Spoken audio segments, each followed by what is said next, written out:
Hi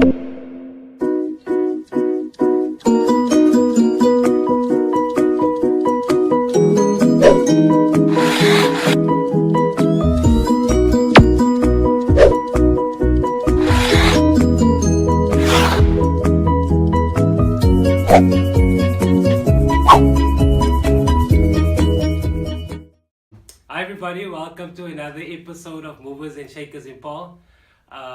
Today I have Jerome Fredericks with me today. I'm super excited to speak to him.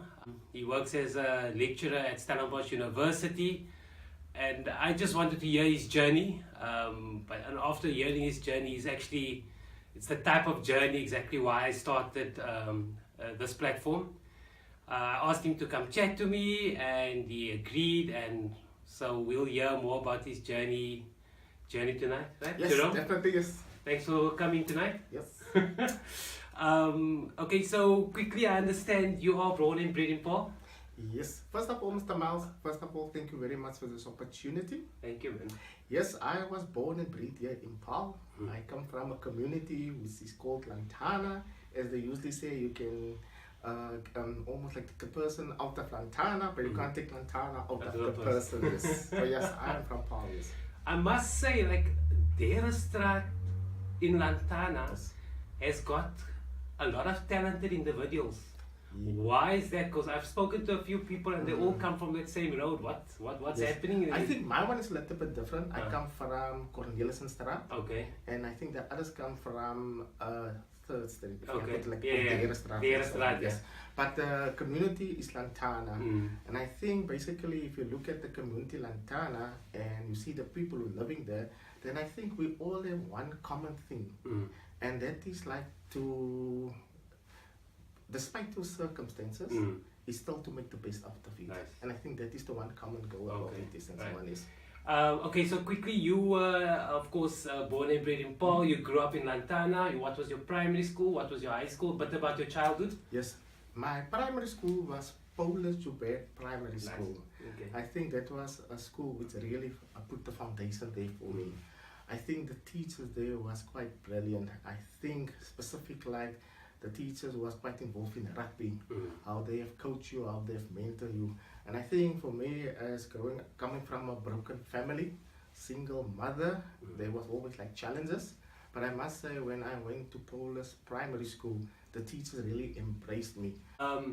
Then, of course, what was your high school? The high school I went to Paulus High. Okay, also. Many years ago, it was still Paulus Secondary School, but now we get a new name after '94, and it is now Paulus High. Okay. So, sê gou vir my, so Jerome Fredericks is nou matriek. Yes. Wat gaan aan in Jerome Fredericks se kop? Waar toe gaan my lewe nou? I think like the challenge was always on school, and I think that year it was very like a political instability. There was a lot of boycotts, lots of issues with the political issues and stuff like that, etc. And I think, but what was nice about us, like we were like the generation after '94. Things have changed, and when I was matric, it was 1995, and I can still remember I was writing my final exams paper, which was geography. But that particular day, because I have so a passion for studies and to learn, I was very emotional, because I thought to myself, listen here, you love study so much, and if you're going to put this pen down, you will never maybe have an opportunity to study again. And I thought to myself, no man, my life cannot stop here.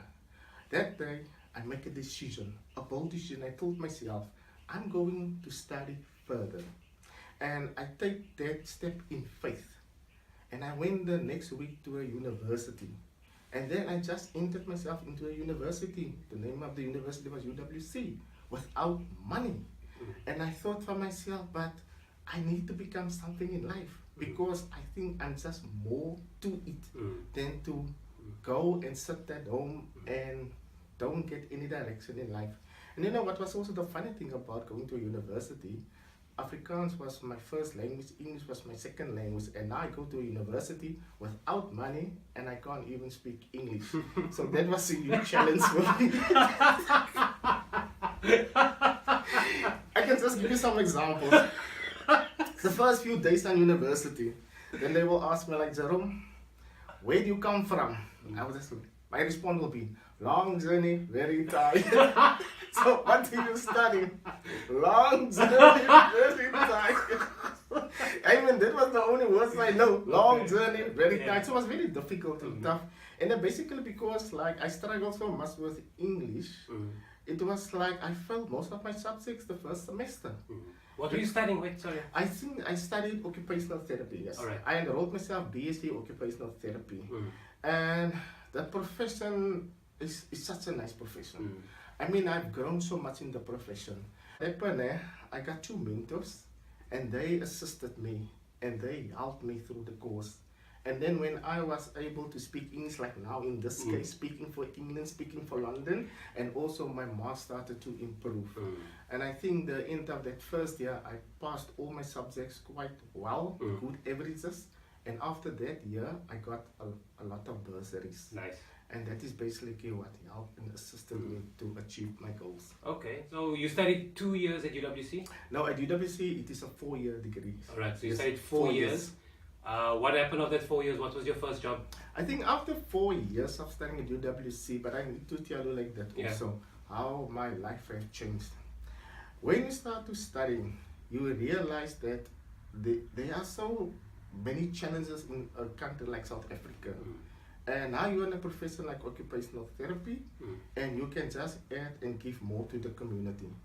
And I think my student years was of the most pleasant years which I can still remember.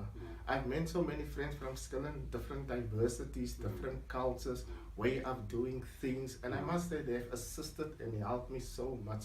I can still remember being a student on university. It is sometimes very tough. You not always have money, you don't always have resources. I can still remember there was sometimes I need to sell my clothes so that I can just buy a ticket to go with the train to campus. And sometimes I didn't even have textbooks, and then I had to borrow from other friends or sometimes from the lecturers. So it was very tough for me. And there were sometimes when I was unable to get home because I didn't have money to buy a ticket, and then some of my friends will assist me financially. So it was very a huge struggle. I think also my home environment was also not of the greatest of the greatest. I think like after the divorce, both of our parents, my parents come stay, my mother come stay here with us here in Paarl. We used to stay with our grandparents. And there were so many people. I always made a joke when I had to greet everybody in the house. I was tired because I said, hello mommy, hello Angelo, hello my sister, hello. There were so many people. It's almost like getting tired. I still remember like I've ate bread on so many occasions. It's almost like when you wake up, this is your morning bread, this is your breakfast bread, this is your walk bread to school. At school you will get bread again, even if you have changed bread, and then they will give you bread. When you come back, there's your evening bread. Is almost like you just eat bread, and sometimes I felt like a bread. But yeah, that was my story when it comes to aspects like that. Yes. Okay, so now currently you are a lecturer at Stellenbosch University. So how did it come that you were a lecturer? So did you apply for the job? Were you working in corporate? Yes. What was that? Basically, after finishing my studies at the university, I started to work here in the Paarl area. Okay. The name of the rehabilitation center was Ilangeni Physical Rehabilitation Center. So that was my first job. So I was working with people with physical impairments or disabilities. Okay. If I just can explain a little bit more about that, is people with head injuries, people that strokes who are paralyzed on one side of their bodies, amputation patients, and then I also work with kids, children with cerebral palsy, and then also children with developmental delays, and a little bit of hand therapy. We saw those. Okay, is that in Paarl? That was in Paarl, yes. Oh, okay. And after that, then I went to Worcester, where I work at Fredericks Hospital. For people who don't know what is Fredericks Hospital, it's a hospital with people with tuberculosis. And there, what was interesting there, we work with terminally sick patients, and then we work with people who got normal tuberculosis. a multiple drug-resistant TB. And then basically what an occupational therapist do in a setup like that is start to with recreational programs, what we call leisure programs. And you know what was so nice about that and the impact it had, it was like there was a decrease in our abscond numbers. And suddenly people just happy to be inside the hospital. And then that particular year, we was the best tuberculosis hospital in the country. Nice. And then the Minister of Health came to our hospital and asked ourselves, but what is happening here? And then we explained to them what is happening in our programs and how we adapted and changed. For example, yeah, and I mean, when you were doing your stage performance at the show, one thing that, and I want you to tell the story that was very touching, was your first day at Stellenbosch University when you came up to the security guard. yes. I just want you to explain, because that was for me such a I think for touching people story. to underknown, it's like your roots are your roots. Yeah. I think Dr. Victor sings that song, Yeah. going back to your roots. And then basically, maybe I'm not the most presentable person. And I think it's also to do because like coming from the back streets, Lantana is almost like you need to present yourself. And I think when you go to these type of platforms, it's almost like you have to present your community. And maybe, I don't know whether I have the loops or the presentation skills about Lantana, but I can still remember the first day I went to my job, man. I can still remember the security guards was like checking all the people. And this guy told me like, you can't come in here. I said, no, I'm working here. I'm starting today. And they said, no, you don't look like a person who belongs here. I said, I can't booty, I can't see, man. This is my job here. I need to come in. And you know what was so funny? They just refused me to get into the premises of Stellenbosch University. But I said, but you don't know. And they asked me like, give me then your phone number. I said, how can I give you my phone number if you don't allow me to get in, to talk with my boss and to get my phone number and I can give it back to you. So that was quite So how did you get in the end? You have to get in the in. If you come from Paulus High, you just go around the corner, you jump over the fence in the job. Just imagine, over the fence, in the job. In Afrikaans, what is the rat? Banana job. Tell me, Jerome, what do you think is that one thing, like they call the eigenskap, characteristics about yourself, that made you make it to where you are today, that brought you up from your circumstances? Do you know that if you look at, we as therapists make use of a model, it's the Canadian model, occupational performance and engagement. But if you look under the individual, there's one thing, and they say it like the spiritual aspects. I strongly believe, and this is not my personal belief, is like, delight yourself in the Lord, and He will give you the desires of your heart. And I always believe in this statement that if you are in the will of the Lord, He will give you the desires of your heart. And my desire was always to become an academicus, because I know I got this natural ability to be a teacher. And then I thought to myself, if I am in the will of the Lord, I will definitely achieve that goal. So I think some of it's like a combination of other things as well. To be committed, to believe in yourself, and also that your circumstances cannot determine where you will end up.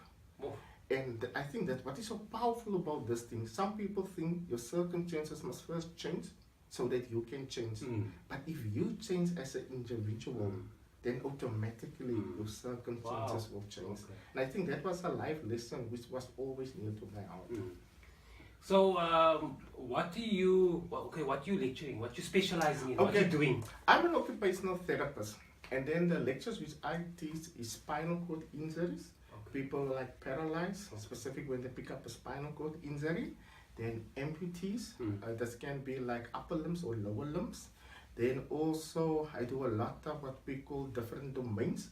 So I'm responsible for the personal and community living domain. Then I'm also responsible for leisure. So for example, if people, for example, have an impairment or a disability and they are unable to perform the activities which they have done in the past, I will do interventions for them. I will first assist them to see like what enablers, which is a component, is still working or not working. I will look at the different performances to see like what work they've done in the past, what leisure time activities they've done in past, and what personal maintenance activities they've done in past. Then I will do my intervention and see like with the rehabilitation process what we can put in place so that at the end of the day that they can be independent as possible to participate again in those domains or in those performance areas. Okay. So that is basically what I'm doing in a nutshell. Yeah. I'm eager to know what was the feeling of your first day at the lecture, or when you morning class. Yes. And I mean you've got all these eyes looking at you. What's that feeling? I think sometimes the people who are supposed to support you can be sometimes the people who can discourage you the most. I can still remember the first time when I informed people that I'm going to work at Stellenbosch University, they told me like, the people is not going to talk with you. Do you know how's the white people? They're going to do this and they're going to think of this and they're like this. And sometimes we live with all these wrong perceptions. I always believe in the principle, don't judge like a population. Go and meet the individual. Because if you meet the individual, then you will see but your perception is totally different compared to what you have perceived the person is being. But I can still remember, because like occupational therapy is dominated by females, and now I'm also a male. The one benefit of being a male, and the only male in our department, is like, I got all the toilet facilities for myself. I think that is one of the coolest benefits. Yes. Okay. And I think also what is very nice about my first lecture periods is how the students just embraced me. Okay. And how people have listened, and I think it's almost like, you see, sometimes you can bring something to a market which somebody else can't bring. And people are looking for that uniqueness. I always tell you don't have to be a genius, you don't have to be somebody else, but in most cases just try to be yourself. Wow. And that is what you can bring to the table. Wow. Okay. And I can still remember my first lecture was such a nice success. I think I was giving something about mobility devices, wheelchairs. Yeah. And it was such a cool, I enjoyed it so much. Okay. So, was in 5-10 years ago, did you ever see yourself as a lecturer? Yes. Okay. So it's a dream come true. Yes, it's definitely a dream come true. Okay. It's almost like if we can make like association. Yeah.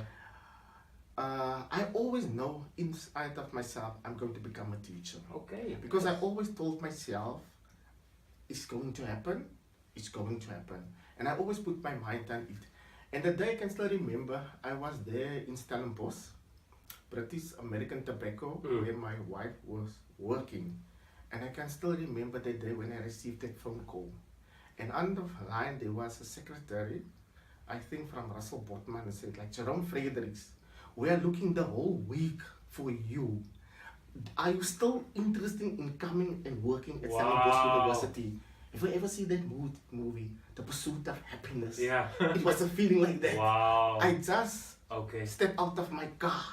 It was raining. And I just know for myself, this is my destiny. Wow. But you know what was so funny? A week before that, my mom had a dream. My mom told me that, listen, Jerome, you are going to stand in front of a lot of old people. Yeah. And it's going to be white people. Yeah. And they're going to have gray hair. Yeah. And they are going to have this ploy in their face. And I said, Mom, when last was you in university? You don't see old people in the university. And you know, our department had the 50th year of a reunion. And that particular day, all the old people were sitting in this lecture hall. Yeah. And I was presenting something there. And then when I look at the audience, I saw all these white people with their gray hair, with their ploy. And you know what was so magic or significant? I reflect back to on the dream which my mother had. So I also want to encourage young people or children, never underestimate the dreams and the visions which your mother and father has for you. Wow. And sometimes it's so prophetical in the sense that whatever they speak over their children, it will be like that. And I strongly believe like life and death is in the power of the tongue. And whatever you speak over your children, it will be like that. So if you have that negativity where you say your child is going to become like a scully, a gangster, the possibilities might be there that that child might end up there. But if you speak life over the child and say, but listen here, you are better than this. You can achieve this. You can go and play for Bafana. You can become a doctor. I believe that it can happen. Wow. All things are possible. Wow. Okay. If you could change one thing in Paarl for the youth, because I see you very, you got to do with education, you've got to do with empowerment. What do you think that one thing is that Paarl needs for the youth? I think what Paarl really needs for youth is good role models. Okay. I think also what young people need is a family environment where there is love and where parents will take responsibility for their kids. Okay. I think also like for young people to have opportunities. Okay. And if the opportunities also come, they must make use of those opportunities. And I think also basically what can happen, like if there are youngsters who don't have a father figure or we don't have a role model, that we as community must see how we can adapt one of those youngsters. Like just being a mentor. But you know what is the sad thing about life now? Is like I have 3 kids, Mia, Joshua, and Mika.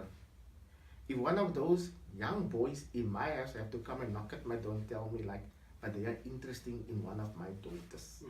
So if I can invest a little bit more in somebody's else child also and mentor that person, it might be to the benefit of myself. I can just give you another example. There was one day I was walking in the Paarl area and suddenly this gang was in front of me.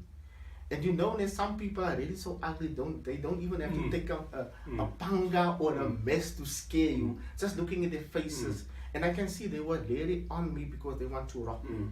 And in that particular gang, there was this one young boy who recognized me. Wow. And he said, listen, that is Jerome Fredericks, my youth leader.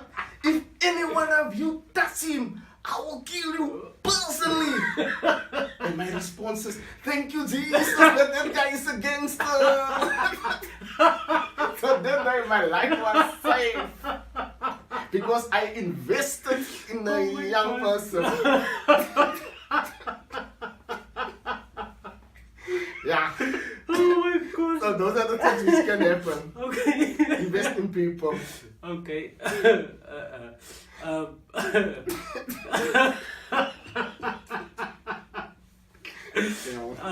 Jerome, so what's the 5-year plan for Jerome? I think the 5-year plan for me, I just finished building my house. Nice.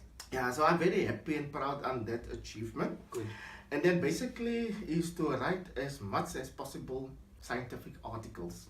Wow. And then yes, definitely, yes, our people from Latana can do that. yes, we can do that. Yes. Barack Obama say, yes, we can. I believe, yes, we can. And then next week, believe it or not, I'm going to do my second international presentation at the international conference in Cape Town. So I'm very excited about that. Wow. It's always I think the first one was in Japan 4 years ago in the city of Yokohama. Nice. And it was so nice to meet all the people of Japan. Yeah. You know how does it feel when everybody's hair is blowing here, your hair don't blow. Now you cut it and they ask you like, are you running down solar power? Yes. Wow. Solar Okay, power. so what you talking about? Yes. So basically, Wow, in that's this amazing. conference which I'm going to talk about, I'm going to talk about like the rehabilitation program for stroke survivors 1 month post after being discharged from hospital. And 4 years ago, I talked about my master's thesis about like the evaluation of the Ilangeni physical rehabilitation program for people with amputees. And then part of my 5-year plan is like currently I'm busy with my PhD proposal. And I'm going to look at like substance dependence and how people can use sport occupations to overcome this substance dependence. Wow. And I hope to finish that in the next 3.5 to 4 years. Wow. So I am on a roll. You've got a friend. lot of time. Yes. Wow. I won't say a lot of time. It's to do with time management. Yeah. Yes. Wow, Jerome. Okay, so this international talk? So it's at the CTICC? Yes. Can anybody, or what is it, a No, special? you know, basically it's mainly for occupational therapists. It is Okay. quite expensive to attend it, but there are also days when people can just go for one specific Nice, day. okay. But it is quite expensive. Okay. Yeah, so I'm very grateful and happy that I got at the university with what we call scientific traveling. Yeah. So I got funded to attend it. So I'm very Nice. happy and thankful for that. Okay, and opportunity. so you say you travel a lot.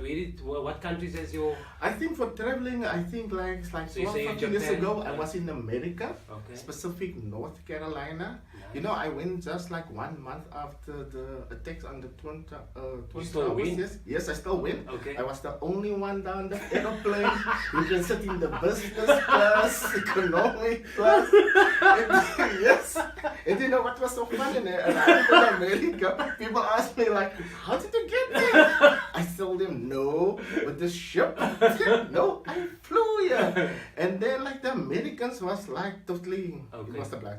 Do you know the people really have those concepts that we are playing with the lions Yeah. and the tigers and Yeah. etc. Yeah, of course. And I told the guy, now we got internet. The guy Yeah. was so surprised. Do you have like internet? Yeah. Yes. And the one guy asked me, do you wear like Nikes and Reeboks Wow. and Tekis and like that? There. Nice. So there's like a really misperception about South Africans. Mm. And I think the Americans are just like in their own world there. And I don't think they get always that exposed about Yeah, what of is course. happening in other countries, Yeah. etc. So that was Okay. the one country. Then I also went to Belgium. Nice. Yes, in Paris. Nice. You know what Paris now? They usually say this is a romantic Yeah. city, right? Then I also went on the Eiffel Tower. Nice. When I got to the top of the Eiffel Tower, I felt like Iron Man. Yeah. Because the whole thing is being made Yeah. of iron. Yeah. And I think it's really nothing compared what is happening in Cape Town with the Table Mountain, the scenery, etc. Then we also went to Holland or the Netherlands. Wow. I also went there as Nice, well, yeah. man. And then to Germany. Nice. So those are some of the places which I have been traveling and so on. Okay. Yes. Okay. But I all must say So you're yes, living your dream. yes, definitely yes. And that dream started when I was still in standard 2. I was looking at the atlas. Wow, I guy. thought myself, I would love to go to this continent, to that continent, to that continent. And once again, I believe that your dreams come true. Wherever you put your mind on, it can happen. But it all Wow. depends about yourself. And you have to work towards that dream. Wow. So what do they call you at Stellenbosch? Do they call you prof or what? Yes, most of the people call me prof. Okay. Nice. man. And I mean, that dream is also coming fulfillment. Because when I was still a child, I told my mom I would like to become a professor. Wow. My mom just Yeah. touched my hair and said, listen here, when lately did you see any professors? Because all the professors got straight hair. And if you look at your hair, Okay. it's not going to make it. And So, Prof. Jerome, please. yes, Thanks so much I for thank you speaking. very much, It man. was really, Yes, it was man. really entertaining. I'm happy to hear that. I just want to make a last comment. I Yeah. just want to say thank you to my beautiful wife, Mandy. I must say, yo. I mean, sometimes in marriage counseling, the people will pray, Lord, will you come fetch him? Or must I send him? But I must say, Okay. I'm very appreciated for my wife. Okay. And then for my 3 kids, which is like Joshua, Mia, and Mika. Yeah. I just want to say one last thing. You can go. You know, Nam, what is so funny in our house? My kids are being raised in English. And their grandmother is speaking Afrikaans. And then one day, my little one, whose name is Mia, speak fluently English. Her grandmother was looking after her. And at that particular day, she told her grandmother that the bum is itching. My mom can't speak English. And then she asked my child, will you itchy here? The child said, no mama, I don't want itchy. My bum is itching. And that was this conversation. Then Josh arrived and my grandma and her grandmother asked her, but Joshua, what does this baby want? And then Josh went to the sister and said, but Mia, explain to me. And Mia told Joshua, tell mama, my bum is itching. And then Joshua Afrikaans also, tell mama that, mama, sy wil nie ietsie hê nie. Yeah. Haar hol, just mama, mama moet haar hol kry. And that is what happening in our communities. Say it just as it is.